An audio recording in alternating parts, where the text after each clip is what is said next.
Hello, welcome to today's video. Today I am joined by my dad and we're going to have a little chat basically from a parent's point of view raising a queer child, because I'm very aware that with my other videos I don't want to come across as being ungrateful or anti my parents or anything using certain language, because I know it's a totally different time and I want to hear my parents' point of view, like to defend themselves. It's not to defend themselves, because I just want to hear what they have to say about it all.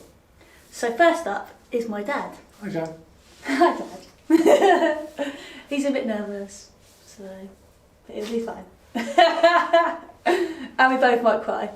First question: have you had any thoughts about me being queer, gay, before I actually came out to you? No. No. No. Didn't think that it was a possibility, or it just didn't cross your mind? Didn't really cross my mind, I don't think. It's obviously quite a long time ago now, but I don't really think so. Okay. I know Mum had different ideas, but I didn't really think so, no. Okay. So you didn't talk to anyone about it then, did you? Not really, no. No. Did anyone... That's the truth. It's not. Yeah. I'm not just making this Yeah. up. That is the way it was. Yeah. Yeah.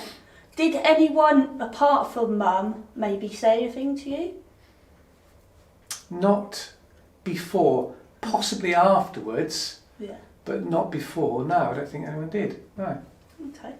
You were different, but different didn't mean different in that way to me or my friends. Do you feel like either before or afterwards that you treated me differently to my sister? No. No, we've always tried to treat you 100% equal. Okay. Right. It's fine.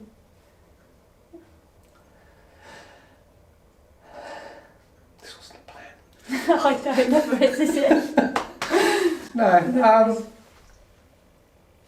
Didn't ever want you to think that we ever treated you differently at all. Yeah, I'm not saying that we did get treated differently, and even if we did, that it's not a bad thing at all. You know, I feel like you were very open to me not wanting to play with Barbies, and therefore treating me differently in that respect. And that, okay, we're not going to force you to play with Barbies, and taking me to football and things like that. You know, no way of it being different, being treated differently is not necessarily a bad thing. And I know that you love us both an incredible amount, so it's not a negative thing. I think when you have a daughter first, it would always be nice to have a son, because my world is the perfect world.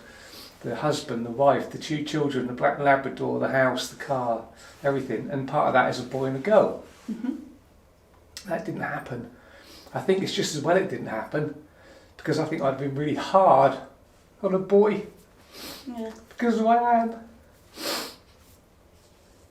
With like the ideals of what a boy is, and and work-wise and stuff. I think I'm not sure I'd have been as good a father to a boy. I don't believe that for 1 second. This is crap. It's not. It's not. It's not. It's real. It's real. And it's how you feel, and I don't think that that's. I think it's what you have in your mind, and that's. But the reality, I don't know, parenting, you have this idea in your head before of what you want to be and what it should be. But I think then when you have a child, from like what I gather, it all kind of goes out the window a bit, and you just kind of wing it and do what you think's best. But yes, I felt responsible for encouraging you, because I didn't have a boy to play football. So that made me feel responsible for the way that you are. Yeah. But you know that it's nothing, it's no outside influence at all. It's the way I was born, and it's just the way that I am. And if anything, that helped me. Definitely. We had a great time. Yeah, we did. Didn't we? Apart from when you said, well, you get a McDonald's if you score, I never blew in scored. Have you ever felt pressure from your peers, either when I was younger or older, to bring me up a certain way? No. Don't think I'm easily influenced. That's good. What were your struggles? No struggles for me. My struggles for you, and obviously the whole toilet thing that you mentioned before was the worst thing that I felt for you. It wasn't a problem for me, but I just think that's terrible for you. I always have done. Yeah. That's the worst single thing that I think must be horrendous for you. Yeah, it's not easy, but I think you just, as you say, you're not easily influenced. I'm not. Luckily, it's a part of my daily life, or was when we were allowed out. Yeah. And it's something that I have to adapt to. You know, it's not particularly fun or fair, but I don't know if life is particularly fun or fair. A lot of the time, and there's things that we've got to put up with. Which, in an ideal world, that wouldn't be the case. But I think a lot of people do, at some point, have something that's hard for them. So it was more what I was going through that you struggled with, rather than anything that you... I've never had any... If my 95-year-old uncle could accept you and your relationship, then I'm sure as hell I'm not going to have a problem with it. Yeah, Keithy.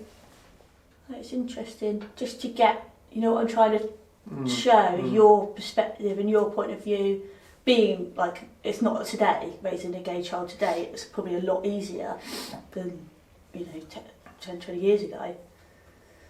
But you still made so many allowances and were so open and which is amazing. And I wondered if that was difficult for you. No, it really wasn't. Yeah. It really wasn't. It's good for you, because as much as I've heard stories about kids not being accepted by their families, then I've heard stories of that whole family kind of being an outcast to whether it's their family or friends or society of some way, because I know you obviously at the golf club or boating world and that sort of thing is quite a straight edge conservative type scenes that you're in. And when we were in business, we were quite out there. There was a lot going on, but nobody really ever said anything to my face. Yeah, we don't know. Nobody said anything to me personally. What they said behind my back, who knows? But more importantly, who cares? Exactly. And you've already answered the last question. Yeah. So I skipped. You skipped to the end already. Do you have any questions for me? I don't think I do. No. Our only concern ever was your happiness. Yeah. That is all. You're Joe, and whatever that means, you're our Joe. Lovely, Daddy.